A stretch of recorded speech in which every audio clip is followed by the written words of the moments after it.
Salut à tous, café. Salut à tous, bon, un petit retour sur l'attraction V2. Donc je l'ai roulé la semaine dernière, ce week-end on n'a pas roulé avec Gab, la flemme, on s'est beaucoup occupé des voitures à la maison, devant des films. On n'a pas roulé.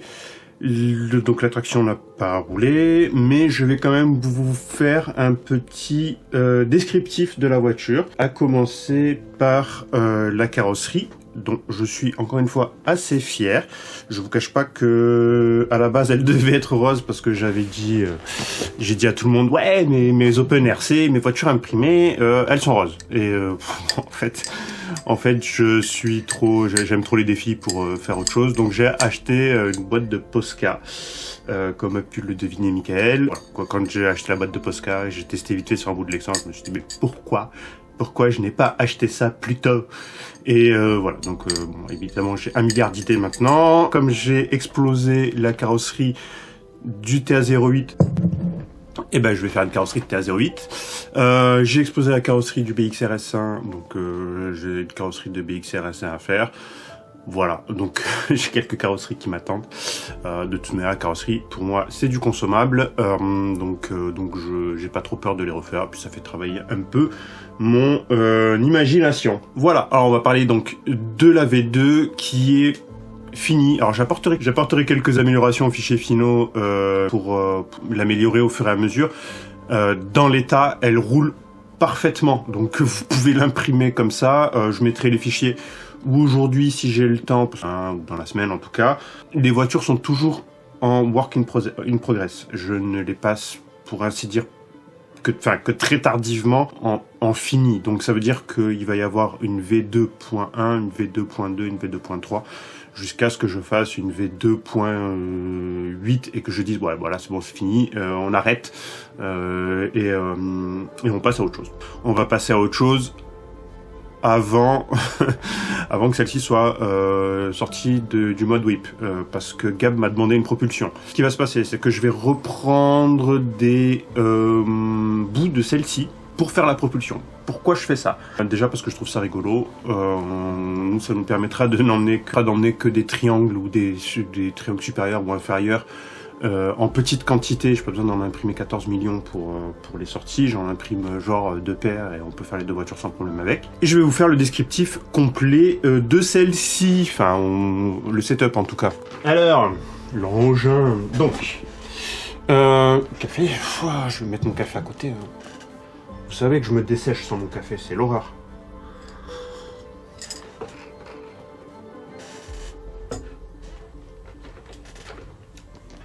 Ah.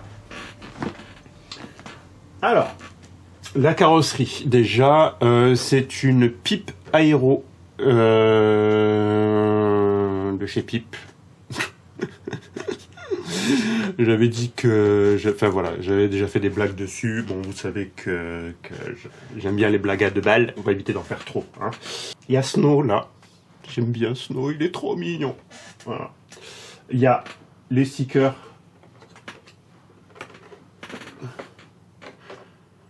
que Kiss Cool m'a fait et dont je vous remercie parce que du coup ça le fait grave. La carrosserie est très jolie en termes de moulage. Par contre, les caches de peinture sont une horreur à enlever. Là on le voit pas parce que j'ai passé quelques heures, peut-être pas quelques heures, mais j'ai passé une bonne demi-heure enlever les traces de colle qu'avaient laissé les masques. Voilà. Et les stickers de décoration sont d'une qualité très douteuse. Voilà. On dirait que c'est imprimé avec une imprimante papier. On dirait que c'est imprimé avec une imprimante papier domestique. C'est pas ouf. Donc, elle est quand même ok EFRA. Voilà, si certains d'entre vous font de la compète, vous pouvez l'utiliser en compète. Donc je l'ai pas encore roulé, je sais pas quel appui elle a, enfin si elle a plus d'appui que les BT Design typiquement. Je m'en fous un peu de ça. Je vous cache pas. Moi du moment qu'il y a de l'appui, c'est ok. Du moment que je sens la différence sans la carrosserie, c'est ok. Voilà, sur les carrosseries traction, de toute manière, on s'en fout. C'est 100% d'appui sur l'avant et rien à l'arrière, à part le petit aileron de base qui en général ne porte pas énormément d'appui. Voilà, bon. Donc à la base je voulais faire un truc rose. Bon, c'est parti en camo street wesh tuning. Pourquoi? Parce que j'ai donc acheté mes Posca. Donc là vous voyez il y a marqué Street Racing parce que je suis une folle dans ma tête, parce que voilà, en vrai il est rose fluo, hein, voilà. On dirait pas, mais la caméra rend pas super bien. C'est rose fluo, au même titre que les petites étoiles là qui sont en réalité un poil plus sombres qu'elles ne paraissent à la vidéo. C'est pas voulu, hein, je voulais qu'elle pète, qu'elle soit jaune pétante, mais du coup il a fallu que je fasse 2-3 couches de Posca, ce que je n'ai pas fait. Voilà. Le personnage, je l'ai pris sur internet, je l'ai emprunté, sur un site de dessin, voilà, tout bêtement.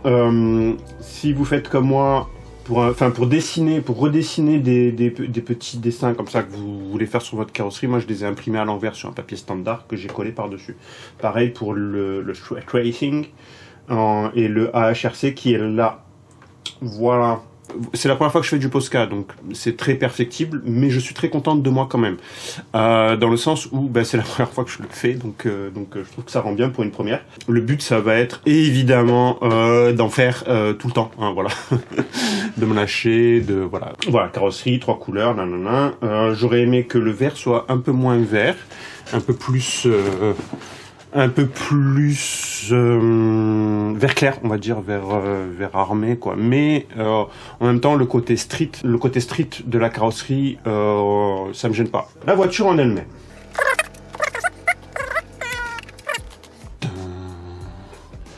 Vous voyez l'anguette du machin, la batterie qui dépasse. C'est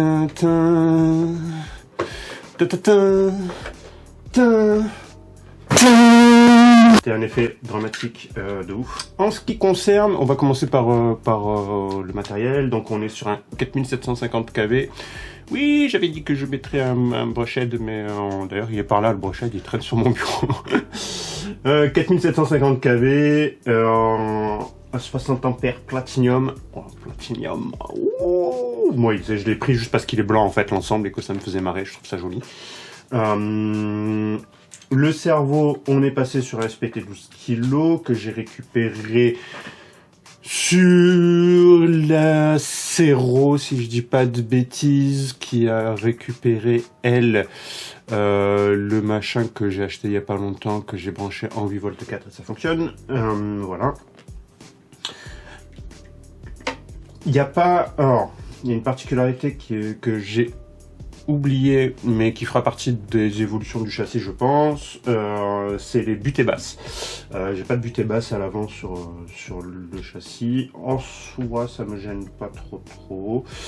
À l'arrière, j'en ai presque pas besoin, mais j'en mettrai quand même. La courroie est en module 3. La transmission, le reste de la transmission est en module 48 dp. Les amortisseurs sont en 600 à arrière, ressort souple. Quand je dis ressort souple, en gros, c'est les ressorts d'origine de la Cero. Je vous donnerai le grade exact. À l'avant, on est sur des ressorts durs. C'est les deuxièmes plus durs de la gamme. Ressort bleu, huile 800. Voilà.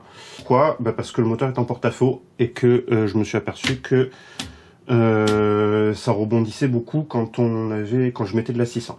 J'ai pas encore essayé et que je vous dirai exactement que voilà. Là pour le moment c'est le réglage de base que j'ai fait. Je vous donne la fiche setup de base. Après vous l'améliorerez, vous ferez ce que vous voulez et moi-même je vais l'améliorer, je vous dirai ce que j'ai fait. Arrière 2 degrés de carrossage négatif et 3 degrés de pincement. À l'avant on a 3 degrés d'ouverture et 1 degré de carrossage. Donc le châssis, j'ai pas encore mis les barres anti-roulis, hein, vous avez vu que c'est prévu quand même pour. Donc le châssis, il est en PETG carbone. Le pare-choc à l'avant, il est en nylon carbone. Enfin, le support de pare-choc, il est en nylon carbone. Le support de pare-choc tient les supports de carrosserie aussi. Le pare-choc lui-même, il est en TPU.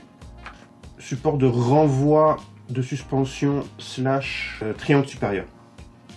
Cette pièce, que ce soit à l'avant ou à l'arrière, tient. Cette pièce tient les triangles supérieurs et les renvois de suspension. Donc ça, c'est en nylon. Triangulation en nylon. Support de triangle en nylon. Support de carrosserie en nylon. Cellule en nylon. Support d'amortisseur en nylon. À l'avant, cellule en nylon. Barre Ackermann en nylon. Porte-fusée en nylon. Renvoi de direction en nylon. Bac à batterie PETG. Platine supérieure PETG. La plaque supérieure et du pare-choc est en nylon aussi. Support de servo est en nylon ou en PETG en fonction de ce que vous préférez. Je vous mettrai aussi la liste des pièces que vous allez devoir acheter à l'extérieur parce qu'il y a des pièces que évidemment vous ne pouvez pas imprimer. Typiquement l'électronique, alors ça bon l'électronique je vous laisserai vous débrouiller, le cerveau c'est pareil, le cerveau, alors là moi j'ai mis un cerveau court pour pouvoir rapprocher le variateur du cerveau lui-même. Vous pouvez en mettre un long, c'est pas gênant, à la base j'avais monté un long et voilà, j'ai pas de problème, j'ai juste reculé un petit peu le contrôleur. Les petites pièces alu que j'ai mis en plus là, c'est pas une obligation non plus, hein, vous pouvez partir sur un truc tout à fait banal et simple. Les roues, c'est des roues chinoises à 5 € le pneu je crois, enfin 5 € les 4 pneus. Ce qui vient de l'extérieur évidemment, donc l'électronique, on a le pignon moteur, l'ensemble de transmission, donc ça va être l'axe qui est un axe en alu creux de 5 mm, ce support là de couronne et sa couronne qui sont donc en module 48 et qui proviennent d'une référence que je mettrai sur l'écran là maintenant. Un paléonier alu verrouillable, ça c'est pour ainsi dire indispensable. Alors les colonnettes en alu, c'est des colonnettes, moi j'ai acheté un lot de colonnettes 20, 22 et 25 mm par 5 mm de diamètre avec un trou de 3. Et je m'en sers aussi pour faire les colonnettes de direction. Voilà, donc là, typiquement, la colonnette de direction qui est là, je crois que c'est une 20. Je ne sais plus, je pense que c'est une 20. Donc j'ai acheté aussi des supports cerveau en alu. Les roulements dans l'ensemble, dans les roues, ça va être du 11,5/4. On a des mini roulements sur la barre Ackermann, des mini roulements, ça doit être du 7,5/3 si je dis pas de bêtises pour les renvois de direction. On a des roulements dans les renvois de suspension et les biellettes, c'est toutes les mêmes. Sauf la biellette de direction là, il faudra que vous trouviez une biellette coudée. Déjà ça vous fera une biellette qui est droite par rapport au cerveau. Tout ce qui va être axe de triangle supérieur, axe de triangle inférieur, c'est de la barre en acier de 3 mm. Les supports de carrosserie, ça vient d'une Sakura Café. Les cardans, c'est des cardans de Sakura 44 mm. À l'arrière, vous trouvez les fusées toutes seules. Vous pouvez aussi acheter le cardan complet, le démonter et garder que la fusée. Il ne reste plus qu'à aller la rouler en fait, avec sa carrosserie. Du coup, on va en venir aux améliorations que je pense faire à terme. Il faut que je raccourcisse un peu le châssis et que je lui donne éventuellement une forme un peu plus arrondie. Histoire de gratter quelques grammes. Il y a beaucoup de porte-à-faux arrière qui sert à rien. Il va falloir, comme vous voyez, les triangles ils sont prévus pour des vis de butée, enfin des vis de butée basse. Or, il n'y a pas de butée basse en face. À l'avant, on n'a pas de problème là. La butée basse a été plus ou moins prévue. Je vais virer ces trous-là qui ne servent à rien. Je m'aperçois que ma platine supérieure, elle a tendance à se plier à cause des ressorts. Sachant que j'ai sur le châssis les colonnettes de direction, je pourrais mettre des colonnettes de direction qui vont jusqu'en haut. Pile poil à l'endroit où ça force en fait. Alors ça c'est une modification que je pourrais faire éventuellement sur la V2.5 ou V2.6, hein, donc dans assez longtemps. Je pourrais inverser les côtés de la cellule droite et gauche, donc mettre le moteur dans l'autre sens. Pourquoi? Parce que là je suis obligé de le brancher à l'envers. Enfin je suis obligé d'inverser 2 fils. Le problème c'est que si je monte un variateur Sensored, eh ben, je suis niqué. Les Hobby-Wing typiquement Sensored, on peut pas inverser leur sens de rotation. Donc ça veut dire que si votre voiture tourne à l'envers, bah, vous êtes obligé d'enlever le sensor. Enfin, bon, c'est complètement débile, quoi. Il y a des techniques pour inverser 2 fils sur le sensor, mais bon, voilà, vous n'êtes pas censé faire ça, quoi. La voiture fait pile poil 257 mm de long, donc j'aimerais à terme faire en sorte qu'on puisse la raccourcir. Donc là j'ai vraiment fait le tour, je vous fais une vidéo de roulage sous peu, je vous file les liens vers le fichier à imprimer, parce que vous pouvez l'imprimer comme ça, elle roule très très bien, elle est costaud, elle est, voilà, donc il n'y a aucun problème. Prochaine grosse impression, ça va être même base de transmission, mais sur un 4.2, propulsion. Voilà, bon dans l'ensemble il n'y aura rien de compliqué à faire, c'est juste que il faut le faire. Je vais essayer de repartir sur le même dessin de châssis. Par contre sur ce dessin là je vais garder la partie avant qui me permettra d'accrocher le pare-choc et je verrai la partie arrière de la même façon que je le ferai sur la traction. Pourquoi une propulsion? Je sais pas, vous demanderez à Gab. il veut une propulsion, voilà. YOLO, pourquoi pas. Voilà, j'ai tout dit. Bisous à tous, et à bientôt pour la prochaine vidéo.